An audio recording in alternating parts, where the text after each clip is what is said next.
Justru sholat itulah ma'rifat. Kalau tidak ma'rifat nggak bisa sholat. Nggak bisa sholat khusyuk. Jangan engkau sholat kalau tidak ma'rifat. Awaluddin ma'rifatullah. Jangan sholat ketika engkau tidak ma'rifat. Iya. Artinya kalau tidak mengenal Allah nggak mungkin. Nggak mungkin sholat. Nggak mungkin sholat malah ya. Nggak mungkin sholat. Ma'rifatullah itu ada di dalam sholat. Jangan dipisah.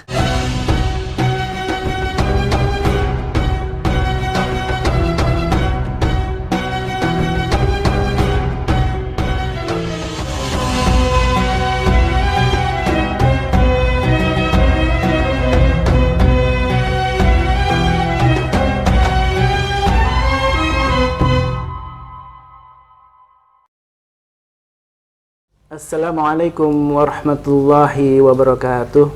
Waalaikumsalam warahmatullahi wabarakatuh. Sahabat khusyuk yang dirahmati Allah, alhamdulillah kita masih bersama guru kita Ustaz Abu Sangkan. Alhamdulillah. Sehat, Ustaz? Alhamdulillah khair. Alhamdulillah, Ustaz. Ustaz, ini saya ada satu pertanyaan yang ingin saya tanya sama Ustaz nih. Karena di masyarakat ini kan kita mengenal banyak ilmu ya, ilmu agama ya. Dan ada banyak pesantren juga yang spesialisasi di tasawuf, ada pesantren juga yang spesialis di fikih gitu ya. Dan ada yang juga spesial di Quran. Kalau di kampus juga banyak, ada juga jurusan-jurusan yang terfragmentasi gitu ya. Seolah-olah ya ahli syariah ya berbeda dengan ahli usuluddin gitu ya. Dan padahal dalam pemahaman saya gitu ya bahwa bahkan lughah ya. Ada lughah juga, ada bahasa Arab. Padahal kan dalam pemahaman saya gitu, bahwa manusia itu diciptakan oleh Allah itu adalah untuk menghamba, dan menghamba kepada Allah itu yang paling puncak zikirnya itu ya ada sholat itu ya. Apakah ilmu-ilmu itu kaitannya dengan tadi puncak penghambaan dalam sholat itu bagaimana, Ustaz? Ya, sebenarnya kalau saya melihat satu hari dalam kehidupan kita, kalau kita menjadi pengamat dan pengamal sebenarnya, sehari-hari kalau kita jadi apa dan siapa, itu kan dimulai dari salat tahajud. Kenapa kok saya bicarakan tahajud dulu? Karena itulah yang dilakukan Rasulullah. Terus apa hubungannya nanti dengan ilmu-ilmu yang begitu banyaknya? Ada syariat, ada hakikat, ada ma'rifat, ya kan? Kemudian ada usul fikihnya, ada fikihnya, dan bahasa Arab tentunya di dalam ilmu itu. Tapi kalau dilihat untuk praktek dalam satu hari, kehidupan itu kan cuma sholat tahajud, kemudian qobliyah subuh, dan sholat subuhnya, atau syuruk, ketika matahari sudah mulai timbul gitu, kemudian ada sholat duha, kemudian ada qobliyah zuhur, ada ba'diyah zuhur, kemudian ada qobliyah asar dan asar, kemudian selanjutnya maghrib dan isya dan seterusnya. Ketemu tahajud lagi. Kalau kita amati satu hari, hidup itu cuma segitu sebenarnya. Baik itu sebagai mahasiswa atau santri atau sebagai orang dewasa yang beraktivitas satu hari, kehidupan kita cuma itu. Karena kita sedang belajar di kampus, maka dihayatilah ilmu bahasa Arab itu. Menjadi seolah-olah itu nggak berhenti-berhenti pelajaran bahasa Arab itu. Kan ya? Kemudian kita belajar filsafat juga di kampus dulu kan. Itu juga bicara seolah-olah ilmu itu nggak habis-habis. Prakteknya sebenarnya satu hari itu sebenarnya. Yaitu tahajud, kan gitu. Semuanya subuh, salat semua isinya. Dan ujung-ujungnya apa? Kerja. Ujung-ujungnya. Nah, sekarang kita kembalikan kenapa saya hanya fokus kepada sholat, bukan fokus, memang itu seharusnya kumpulan dari kita masuk kuliah yang ambil jurusan bahasa Arab, ngerti nahwu shorof, kan gitu, ngerti balaghahnya, kemudian ngerti ilmu syariatnya, hakikat dan makrifat. Itu kok dipelajari satu-satu, jadi semacam satu kampus itu dimasukkan semuanya, ya kan itu. Nah, itu ilmu juga begitu banyaknya, sehingga kita sebagai orang awam bingung. Ada mengkhususkan bab zikir saja, ada yang mengkhususkan bab fikih saja, ada yang mengkhususkan ilmu Al-Quran saja, sehingga seolah-olah ilmu itu begitu rumitnya. Padahal kalau kita lihat tadi perjalanan sehari, ya salat semua isinya itu. Nah sekarang seolah-olah dalam salat itu tidak ada ilmu ma'rifat, seolah-olah dalam ilmu ma'rifat itu tidak ada ilmu fikih, Terpisah gitu. terpisah. Seolah-olah di dalam salat itu tidak ada khusyuk, terpisah semuanya itu. Nah itu yang sekarang mudah-mudahan mulai dari sinilah kita akan kumpulkan semua ilmu itu sehingga kita tidak confuse, sehingga ada yang sampai terbelah-belah ini.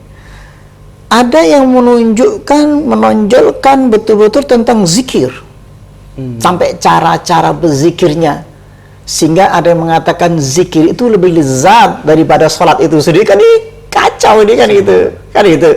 Bahkan zikir kalau tidak ada ma'rifat tidak bisa zikir. Justru sholat itulah ma'rifat. Kalau tidak ma'rifat nggak bisa sholat. Nggak bisa sholat khusyuk. Jangan engkau sholat kalau tidak ma'rifat. Awaluddin ma'rifatullah. Jangan sholat ketika engkau tidak ma'rifat. Iya. Artinya kalau tidak mengenal Allah nggak mungkin Nggak mungkin sholat. Nggak mungkin sholat malah ya. Nggak mungkin sholat. Kenapa kita sholat? Ya itu jadi pertanyaan. Mestinya ma'rifatullah itu ada di dalam sholat. Jangan dipisah. Walaupun kalimat itu memang awaluddin ma'rifatullah, awalnya agama itu adalah ma'rifat, kenal Allah. Karena kenal Allah itu saya takbir. Makanya ada kalimat Allahu Akbar. Maka saya kenal itulah, karena ma'rifat itulah saya memanggil namanya. Innani ana Allah. La ilaha illa ana. Fa'budni wa aqimis sholat li dzikri. Dirikan sholat untuk mengingat aku. Zikir tertinggi bagi sholat itu. Zikir justru puncaknya zikir adalah sholat. Banyak kita memisah tadi, gara-gara tadi memisah sehingga ada dua, ada kubu, kubu ahli zikir, ahli syariat, ahli tasawuf, gitu kan? Ahli itu jadi confuse di masyarakat. Kalau kita fokus terhadap sholat, ayo dipreteli satu-satu, komponennya di satu-satu. Contoh satu benda saja seperti mobil misalkan kan, pabrik mobil itu kan terpisah-pisah sebenarnya. Ada badinya, bannya, ada bannya, kan gitu, ya, ada bahan bakarnya. Semua kan tidak bisa dipisah. Tepatnya ketika sudah jadi satu, maka itulah kesempurnaan. Maka banyakkan kita itu memikirkan tentang bannya saja, sehingga tidak sempurna. Mikirkan zikirnya saja. Karena tidak dimasukkan dalam kesempurnaan di dalam mobil itu gitu loh. Karena tujuannya itu semua itu tujuannya ke situ semua. Mobil bisa jalan gitu ya. Dzikri. Jadi karena sholat untuk ingat, sholat itu untuk ingat, zakat itu untuk ingat, haji itu untuk ingat.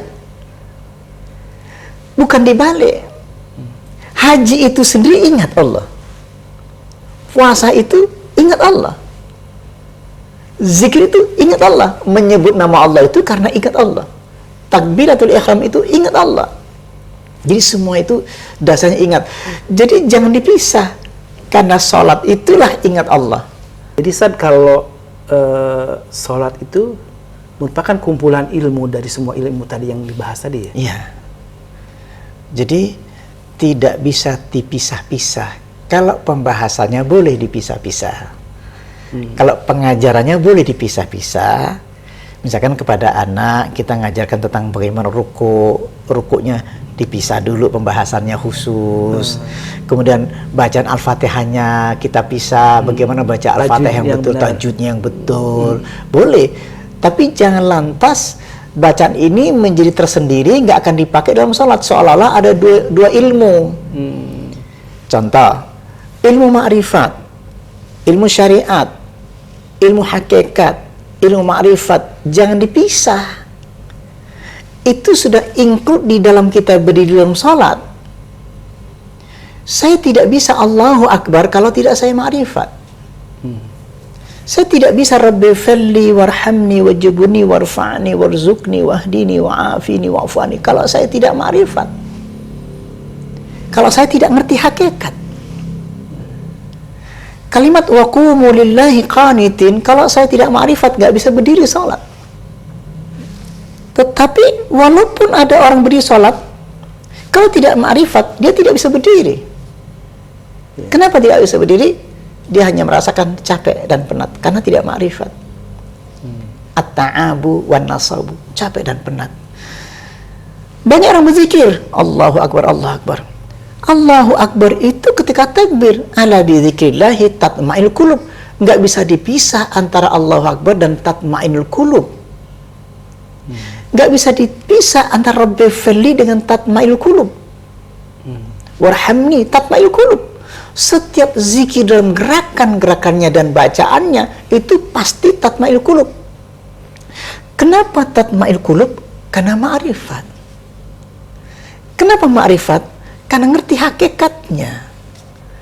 Kenapa ngerti hakikatnya? Karena ngerti syariatnya, caranya. Bagaimana saya akan memisahkan ini? Kalau saya pisahkan menjadi problem.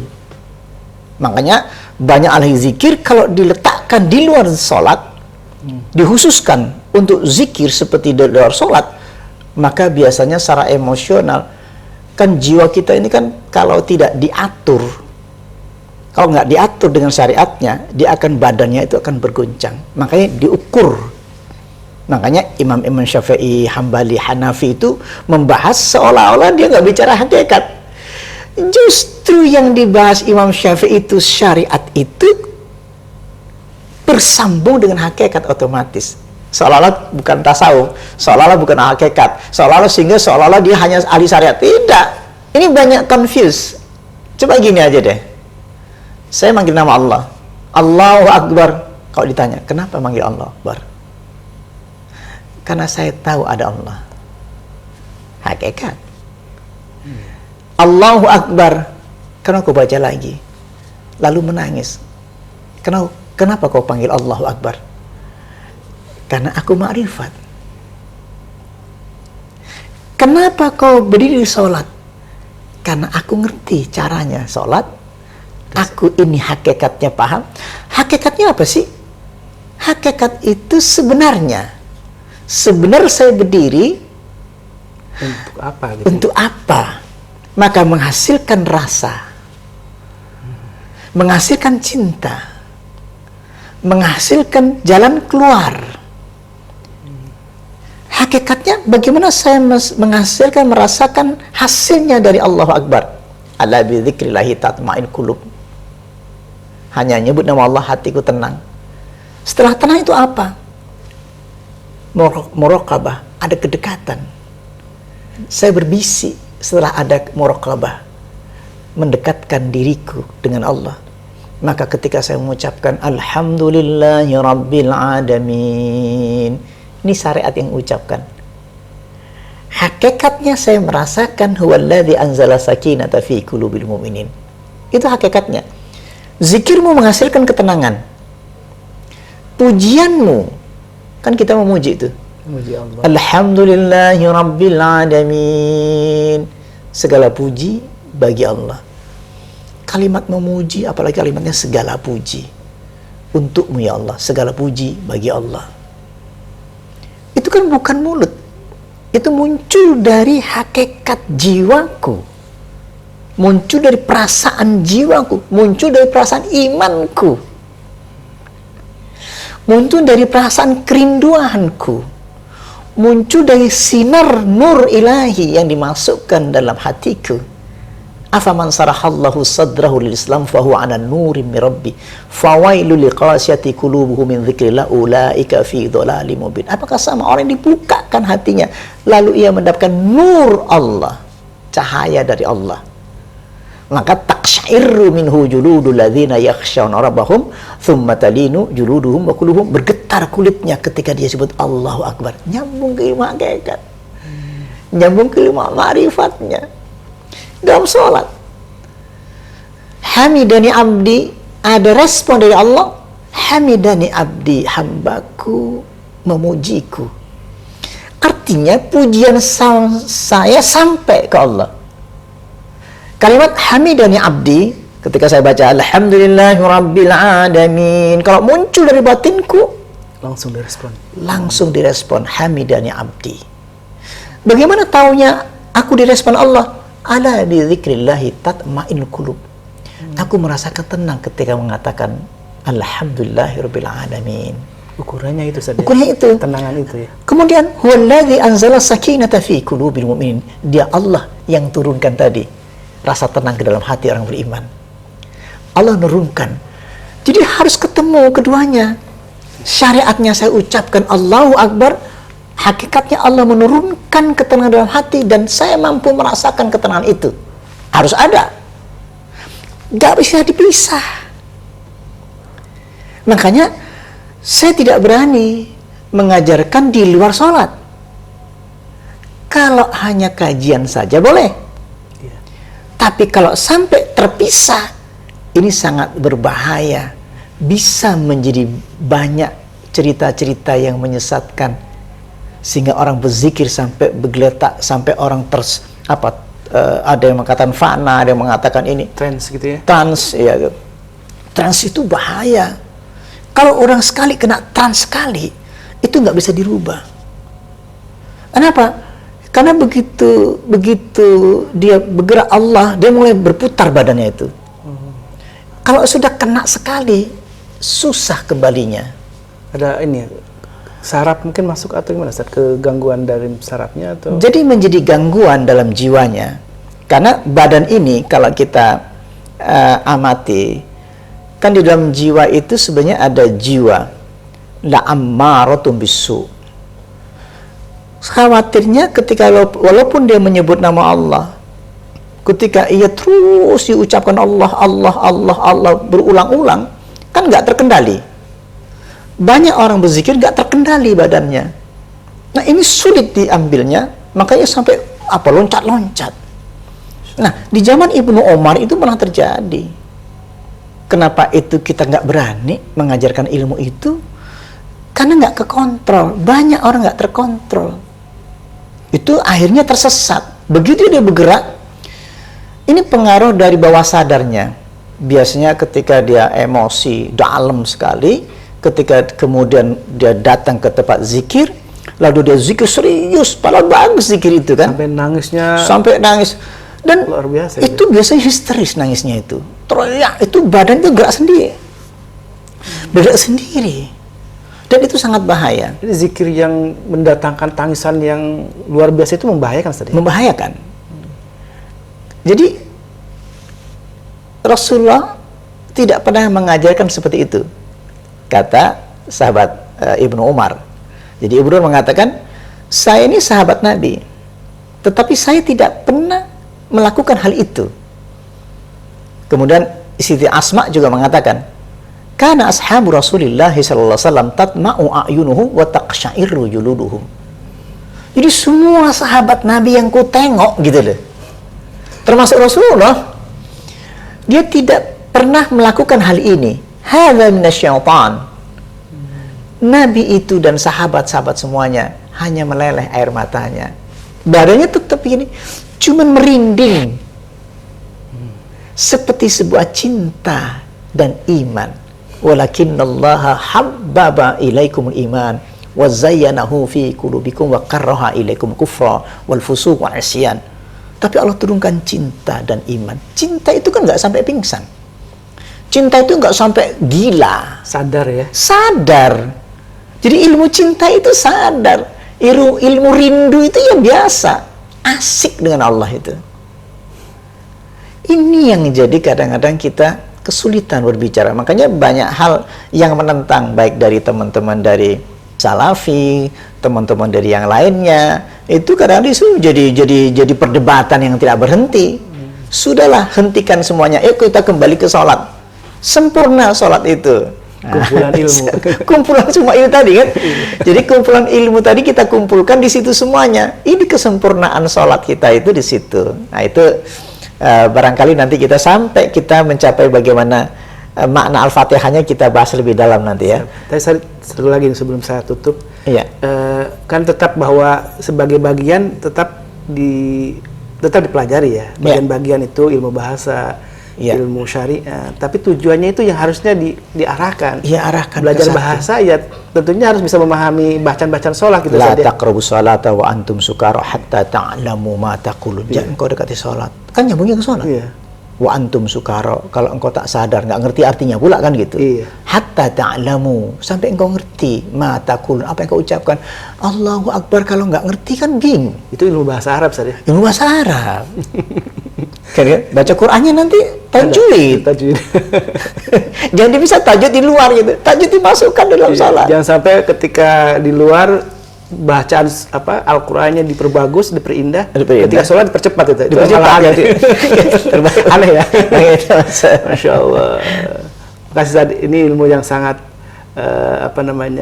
menyadarkan kita lah bahwa siapapun yang mempelajari ilmu syariat, ilmu agama apapun, dari mulai fikih, usuluddin, bahasa, lughahnya gitu sampai kepada tadi tasyawuf, harus tetap mengerucut kepada tujuan dari semua kita ini diciptakan adalah untuk penghambaan kepada Allah. Iya. Dan penghambaan kepada Allah, sahabat khusyuk yang dirahmati Allah, seperti yang diajarkan oleh Ustaz tadi adalah yaitu salat menjadi suatu puncak zikir, ya. Iya. Karena itulah yang disampaikan oleh Allah Subhanahu wa taala dalam Al-Qur'an, salat sebagai puncak zikir. Jangan sampai lupakan bahwa semua tujuan ilmu itu untuk berzikir kepada Allah Subhanahu wa taala. Masih Ustaz, jazakallah khairan. Wabillahi taufiq wal hidayah. Wassalamualaikum warahmatullahi wabarakatuh.